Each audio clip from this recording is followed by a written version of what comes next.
ಯಾವುದೇ ಥರದ ಸೇಫ್ಟಿ ಇಲ್ಲ ಸರ್. ಒಂದು ಗೈಡೆನ್ಸ್ ಇಲ್ಲ, ಒಬ್ಬರು ಗಾರ್ಡ್ ಇಲ್ಲ.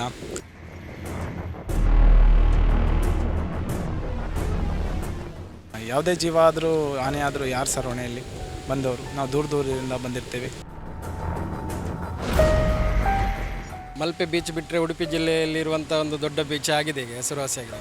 ಆದರೆ ಇಲ್ಲಿ ಯಾವುದೇ ಮೂಲಭೂತ ಸೌಕರ್ಯಗಳಿಲ್ಲ. ಇಲ್ಲಿ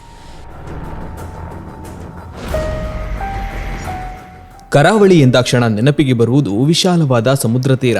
ಇಂತಹ ಸಮುದ್ರ ತೀರಗಳಲ್ಲಿ ಉಡುಪಿಯ ಮಲ್ಪೆ ಕಡಲ ತೀರ ಪ್ರಸಿದ್ಧವಾಗಿದ್ದು, ಅದನ್ನು ಹೊರತುಪಡಿಸಿದರೆ ನಂತರದ ಸ್ಥಾನವನ್ನು ಪಡೆದುಕೊಂಡಿರುವುದು ಡೆಲ್ಟಾ ಬೀಚ್.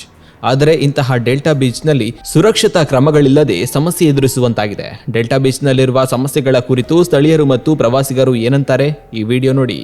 ಅದೇ ಸರ್, ಇಲ್ಲಿ ನಾವು ಈಗ ಟ್ರಿಪ್ಪಿಗೆ ಬಂದು ಉಡುಪಿ ದೇವಸ್ಥಾನಕ್ಕೆ ಹೋಗ್ಬಿಟ್ಟು ಇಲ್ಲಿ ಒಂದು ಬೀಚ್ ಇದೆ ಡೆಲ್ಟಾ, ಇಲ್ಲಿಗೆ ಹೋಗ್ಬೇಡ ಅಂತ ಎಲ್ಲ ಪ್ಲ್ಯಾನ್ ಮಾಡಿದ್ರು. ಸರಿ, ಇಲ್ಲಿ ಬಂದು ನೋಡಿದ್ರೆ ಯಾವುದೇ ಥರದ ಸೇಫ್ಟಿ ಇಲ್ಲ ಸರ್. ಒಂದು ಗೈಡೆನ್ಸ್ ಇಲ್ಲ, ಒಬ್ಬರು ಗಾರ್ಡ್ ಇಲ್ಲ. ಅಲ್ಲಿ ಬೀಚ್ ಹತ್ರ ಹೋಗಿ ತುಂಬ ಡೇಂಜರ್, ಯಾರೂ ಹೋಗೋಕ್ಕೆ ಹೋಗಬೇಡಿ. ಸರ್ಕಾರ ಇದ್ರ ಕಡೆ ಗಮನ ಹರಿಸ್ಬಿಟ್ಟು ಏನಾದರೂ ಸೇಫ್ಟಿ ಇದು ಮಾಡಿದ್ರೆ ಮಾತ್ರ ಬೀಚ್ ಹತ್ರ ಹೋಗಿ, ಇಲ್ಲಾಂದರೆ ಯಾರೂ ಹೋಗೋಕ್ಕೆ ಹೋಗಬೇಡಿ. ಇಲ್ಲಿನ ಸ್ಥಳೀಯ MLA ಅವರು ಆಗಲಿ, ಇಲ್ಲಿ ಯಾರು ಲೋಕಲ್ ಲೀಡರ್ಗಳಿದ್ದಾರೆ ಅವ್ರು ಸ್ವಲ್ಪ ಇದ್ರ ಕಡೆ ಗಮನ ಹರಿಸಿ, ಸ್ವಲ್ಪ ಯಾವುದೇ ಜೀವ ಆದರೂ ಹಾನಿ ಆದರೂ ಯಾರು ಸರ್ ಹೊಣೆಯಲ್ಲಿ?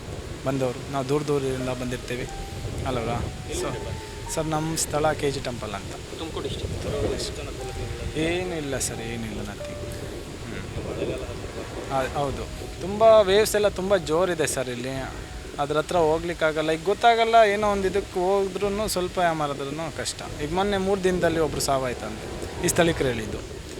ಹಾಗಾಗಿ ಗೌರ್ಮೆಂಟ್ ಅವ್ರು ಸ್ವಲ್ಪ ಏನಾದರೂ ಇದ್ರ ಬಗ್ಗೆ ಕಾನ್ಸಂಟ್ರೇಟ್ ಮಾಡಬೇಕು.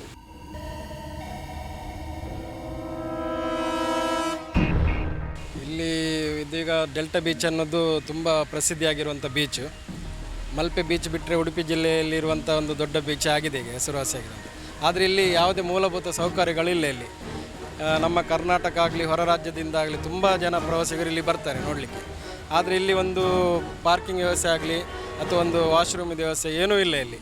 ಹಾಗಾಗಿ ಪ್ರವಾಸಿಗರಿಗೆ ತುಂಬ ಕಷ್ಟ ಆಗ್ತುಂಟು. ಇಲ್ಲಿ ಪ್ರತಿಯೊಂದು ಮನೆಯವರ ಹತ್ರ ಎಲ್ಲ ಕಾಡಿ ಬೇಡಿ ಎಲ್ಲ ಅವರು ಹೋಗುವಂಥ ಪರಿಸ್ಥಿತಿ ಇಲ್ಲಿ ಆಗಿದೆ.